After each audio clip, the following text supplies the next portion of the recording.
Hello दोस्तों, अच्छा चलो बताओ, टाइम इम्पोर्टेंट है या मनी? आप समय के साथ कैसा व्यवहार कर रहे हो और वो सही है या नहीं?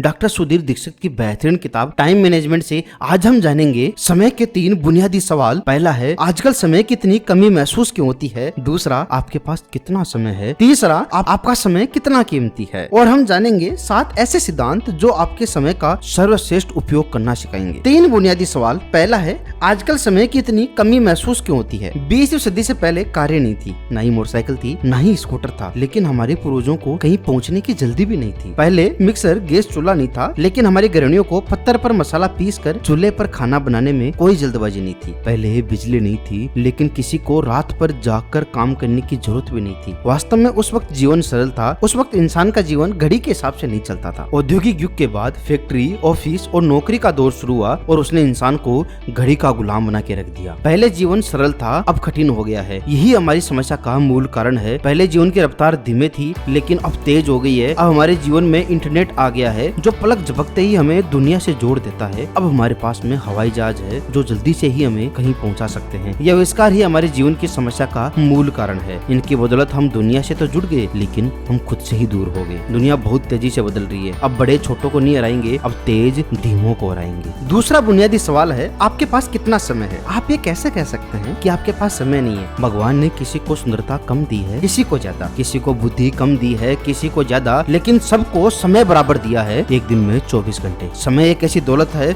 जिसे कोई भी बैंक में जमा नहीं कर सकता। समय का गुजरना आपके हाथ में नहीं है। आपके हाथ में तो बस ये है कि इस समय को कैसे उपयोग में लिया जाए। अगर इसका सदुपयोग करोगे तो अच्छे परिणाम मिलेंगे, अगर इसके दुरुपयोग करोगे तो बुरे परिणाम मिलेंगे। हम सबके पास 24 घंटे हैं, लेकिन ध्यान देने वाली बात तो ये है कि हकीकत में हमारा 24 घंटे पे नियंत्रण नहीं होता है, क्योंकि उनमें से 8 घंटे सोने में, 2 घंटे खाने पीने में, तो कुल मिलाकर हमारे पास 14 घंटे का समय बचता है, यानी लगभग 60%। अगर हम दौलत गवा देते हैं तो वापस कमा लेंगे, अगर हम घर गवा देते हैं तो वापस बना लेंगे, लेकिन अगर हम समय गवा देंगे तो किसी भी कीमत पर हम इसे वापस नहीं ला सकते। हैरानी की बात देखो, आपको, हम सबको पता है कि समय निश्चित है, लेकिन फिर भी हम इसे ऐसे निकाल रहे हैं जैसे हाथ का मेल हो। तीसरा बुनियादी सवाल है, आपका समय कितना कीमती है? आपका समय इकलौता एक ऐसा सिक्का है जिसका नियंत्रण सिर्फ आपके पास में है कि इसे कहाँ खर्च करना है। सतर्क रहे, वरना दूसरे लोग इसे खर्च कर देंगे। वैसे तो समय अनमोल है, लेकिन वास्तविक रूप देने के लिए इसका एक सूत्र निकाला गया, जिसमें आपके 1 घंटे का मूल्य बराबर होता है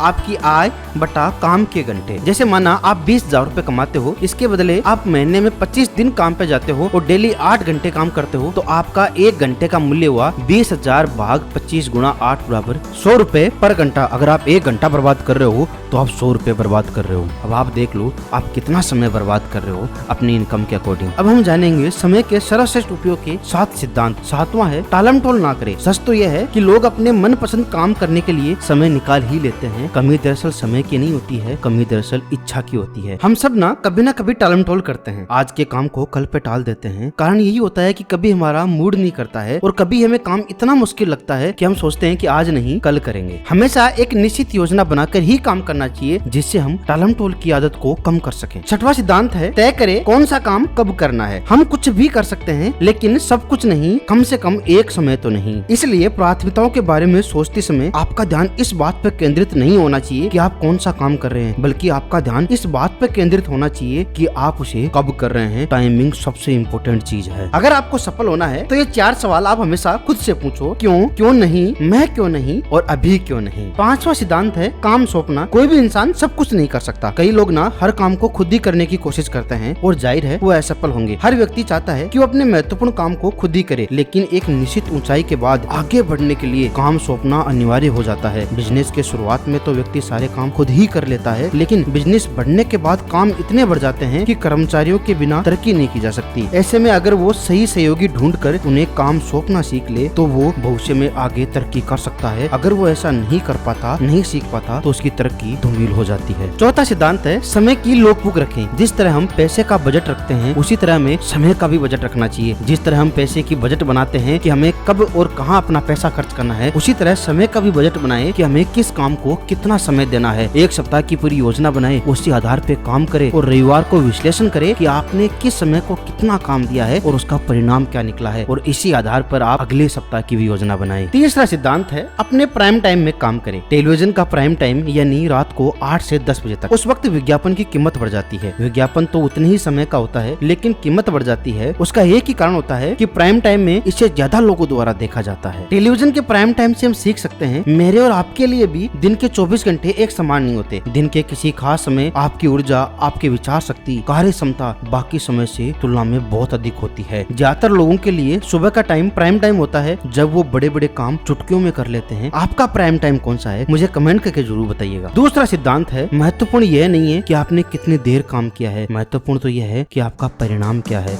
इस सिद्धांत को ध्यान से समझना, ये बहुत महत्वपूर्ण सिद्धांत है। अक्सर कर्मचारी ये महसूस करते हैं कि वो 8 घंटे काम करते हैं, इसलिए उनकी तनख्वाह बढ़नी चाहिए। वहीं दूसरी ओर कंपनी के मालिक ये सोचते हैं कि ये आदमी मेरे लिए 5000 का काम करता है और मैं इसे 8000 तनख्वाह दे रहा हूँ, इसलिए इसकी तनख्वाह बढ़ाने की कोई जरूरत नहीं है। इसके बजाय संभव हो तो इसकी तनख्वाह कम कर देनी चाहिए या इसे नौकरी से निकाल देना चाहिए। इस उदाहरण से हमने देखा कि कर्मचारी के लिए महत्वपूर्ण पैमाना है कि उसने कितना समय काम किया, जबकि कंपनी के मालिक के लिए पैमाना यह है कि उसने कितना मूल्यवान काम किया। मानसिकता के इस अंतर को कभी ना भूले, क्योंकि आपका क्षेत्र कोई सा भी हो, सबसे सफल लोगों का ध्यान परिणाम के ऊपर केंद्रित होता है। वास्तविक संसार में भी तो यही होता है कि आपने कितने समय काम किया ये इम्पोर्टेंट नहीं है, इम्पोर्टेंट तो ये है आपका परिणाम क्या है। पहला सिद्धांत है, डेडलाइन तय करें। अगर आखिरी मिनट की डेडलाइन नहीं होती तो बहुत सारी चीजें कभी हो ही नहीं पाती। डेडलाइन पुराने समय में किसी जेल के चारों ओर खींची गई उस लाइन को कहा जाता था कि जिसके आगे कोई अगर कैदी चला जाए तो उसे गोली मार दी जाती थी। आजकल डेडलाइन पार करने पर आपकी जान तो नहीं जाती, लेकिन आपकी प्रतिष्ठा और कैरियर में तरक्की के अवसर जरूर चले जाते हैं। इसलिए डेडलाइन को गंभीरता से लेना चाहिए। अपने कार्यों की डेडलाइन तय करें। डेडलाइन यानी काम को पूरा करने की आखिरी तारीख। उससे क्या होगा? उससे ये होगा कि आपको एक निश्चित लक्ष्य पता होगा कि जो कैसे करना है और कितने समय में करना है। आपके काम पूरा करने के चांस 100% तक बढ़ जाते हैं। ये सिद्धांत जाने हमने डॉक्टर सुधीर दीक्षित की बेहतरीन किताब टाइम मैनेजमेंट से। आपको ये बुक समरी कैसी लगी मुझे कमेंट करके जरूर बताइएगा। आपको ये किताब एक बार जरूर पढ़नी चाहिए समय के बेहतरीन उपयोग के लिए। मैं लिंक डिस्क्रिप्शन में पिन कर दूंगा,